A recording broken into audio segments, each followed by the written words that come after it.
अन्नपूर्णे सदा पूर्णे शंकर प्राण बल्लभे ज्ञान वैराग्य सिद्धिरथम भिक्षाम देहि च पार्वती।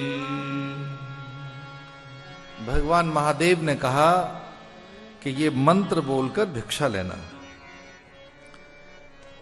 भिक्षा लेने आप जा रहे हैं, यति वेश बनाकर जा रहे हैं। ये आपका बटुक वेश है, इसलिए भिक्षुक वेश बनाकर याचक बनकर जा रहे हैं आप। ये ध्यान रहे, आप दाता नहीं है, स्वामी नहीं है। जगन्नाथ और विश्वंभर के भाव से विरत होकर जाना। ये याद न रहे आपको कि मैं विश्वंभर हूं, पूरे विश्व का पेट पालता हूं। मैं जगन्नाथ हूं, मैं स्वामी हूं, मैं बदरीश हूं, मैं लोकाध्यक्ष हूं। ये ध्यान न रहे आपको कि मैं सर्वाध्यक्ष हूं, मैं परात्पर हूं, जगन्यंता हूं। एक बात निरंतर भूलते हुए जाना, भूल जाना कि आप जगदीश हैं। ये याद न रहे आपको कि आप जगदीश हैं, जग के ईश हैं। आप जगन स्वामी हैं, जगन्यंता हैं, जगदीश हैं, विश्वंभर हैं। याचक बनकर जाइए। याचक बनकर जाओगे तो याचक के स्वर से वो समझ जाएगा कि मांगने वाला आ गया। सेठ बनकर जाओगे तो वो कुछ अलग तरीके की भाषा निकलेगी। भगवान बनकर मत जाना, भक्त बनकर मत जाना, याचक बनकर जाना।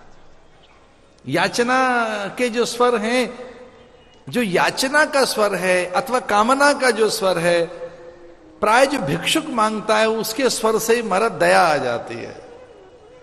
और इतने प्रोफेशनल होते हो मांगने वाले कि अभी तो कुछ कहते नहीं, उससे पहले मन करता दे दो इन्हें। वो दीन बन जाएंगे, मलिन बन जाएंगे, बहुत अधिक दरिद्र देखते हैं।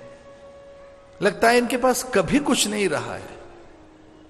उनकी अल्पता, अभाव से, उनकी दरिद्रता अथवा उनके दैन्य से कैसे दया पैदा होती है।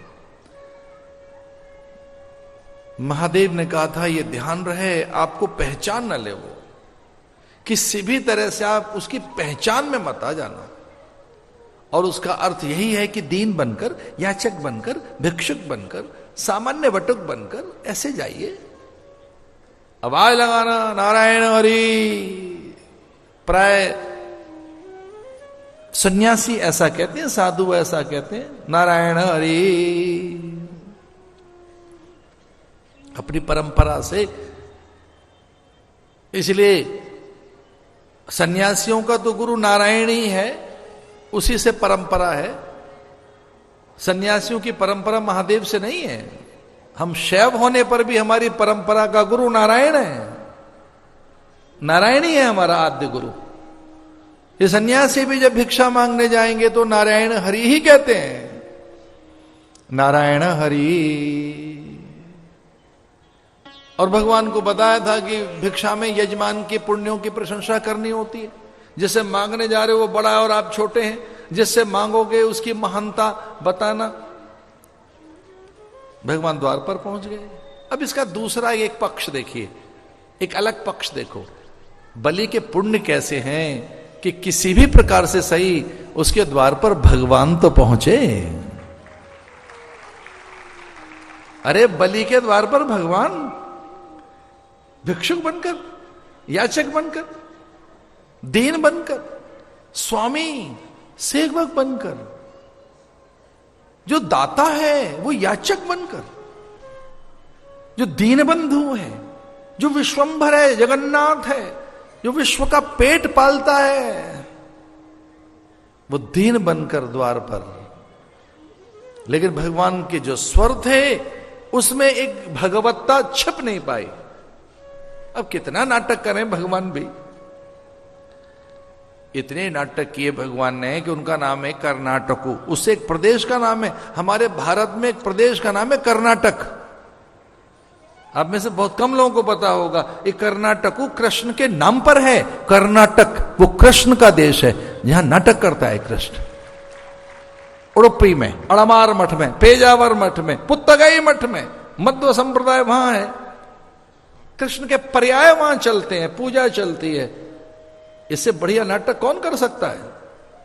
ये कंस का काल है, यशोदा का लाल है, सुदामा की संपत्ति है, ये सखु का सेवक है, ये देवांगनाओं के अथवा गोपांगनाओं के प्राण हैं, ये राधा का सांवरिया है, ये ब्रह्म है, शंकराचार्य का नानक का नूर है, ये नामदेव का विठ्ठला है।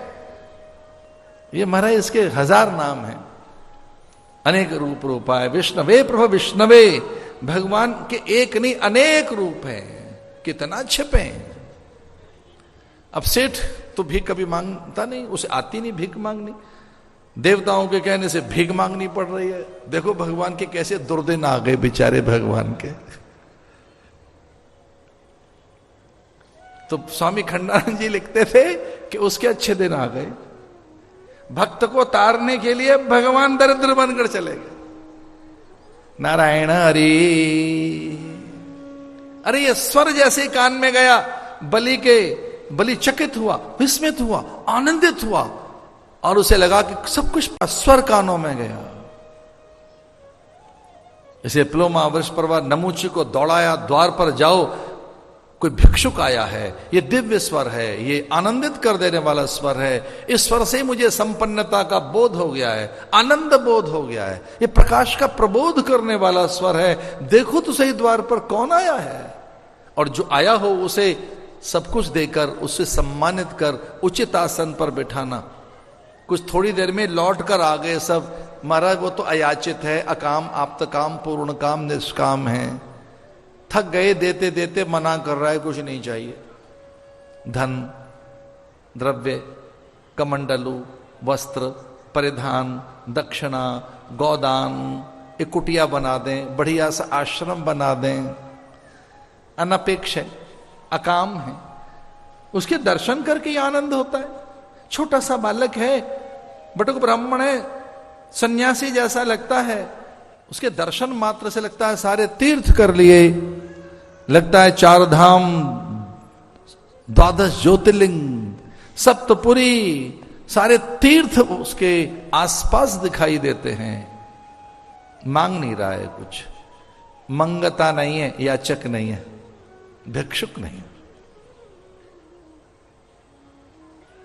तो क्या कहता है वो? कह रहा है मैं तो बलि के दर्शन करने के लिए आया हूं, आपके दर्शनों की मांग उसके पास है। एक इसका अर्थ यह भी हुआ कि जैसे हम भगवान के दर्शनों के लिए लालायित हैं, शुभ कर्म करते रहना, भगवान भी आपके दर्शनों के लिए लालायित होंगे, आपके दर्शनों के लिए।